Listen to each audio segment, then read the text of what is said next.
Hi everyone, and welcome to today's lesson on colour theory. I'm going to take you through the setup of how a 12-piece colour wheel works. Now, having 12 segments in a colour wheel is common because it includes basically the first instances of primary, secondary and tertiary colours. So we start with the primary colours, which is where we've got a triangle in the centre containing yellow, red and blue. Primary colours are called primary colours because you can't mix or form them from any other combination of colours. They exist in their own right. When you mix primary colours together, you get secondary colours. So mix yellow and red to get orange, red and blue to get purple, and blue and yellow to get green. That's straightforward and simple so far, but it's important for what we're going to cover later on. The primary and secondary colours in the middle point outwards to their position on the colour wheel. It gets a little more complicated when it comes to tertiary colours, which are only formed from mixing a primary and a secondary colour together. They tend to have a double-barrelled naming convention, like yellow-orange or red-purple. With a double-barrelled name, usually the more dominant colour name comes first, so a red-orange will be more red than an orange-red. That's the first part, introducing you to the colour wheel. In the next part, we're going to look at different ways to use colours together and colour theory conventions. You can use colours in a harmonious fashion. Harmonious or harmony means things that go well together. So if we look at the examples, any colours which are beside each other, side by side in the colour wheel, are considered analogous. These colours tend to go well together and are a similar temperature. Analogous means something similar to something else. As an example, analogous colours could be a series of 3 hot, cold or earthy colours.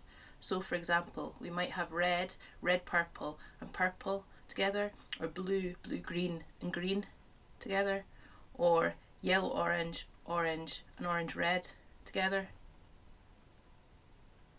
Next are complementary colours, which are basically opposite each other on the colour wheel.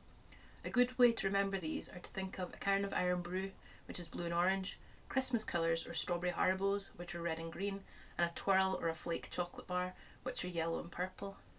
There's good reason that product packaging and design use complementary colours as they stand out. I can draw lines straight through the colour wheel to get opposite colours. You can also have tertiary opposite colours as well, so yellow-green and red-purple are opposites. Okay, with me so far?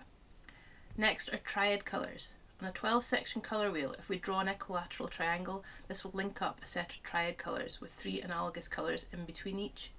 So, the primary colours are triads, so are the secondary, and so are tertiary if we turn the triangle around. Now let's look at split complementary colours. If I choose purple, for example, then the colour directly opposite would be yellow. To get the split complementary colours of purple, I don't want the opposite yellow. I want the colours either side of it. So yellow-orange and yellow-green. I can draw an isosceles triangle between them. Finally, let's look at square and tetradic colours. Square colours are 4 colours evenly spaced out on the colour wheel. I can draw a square between them. To get tetradic colours, I can draw a rectangle between them. They're closer together on 2 sides with 1 colour in between and 3 analogous colours in between on the other side. This is where knowledge and theory can help you in your art and design practice. You can use your knowledge of these systems of colour in your work. This helps make your outcomes more visually appealing and impactful. Sometimes we might do this subconsciously, but it's useful in art and design to also be able to adapt colour schemes or make variations and developments based on established art and design theory.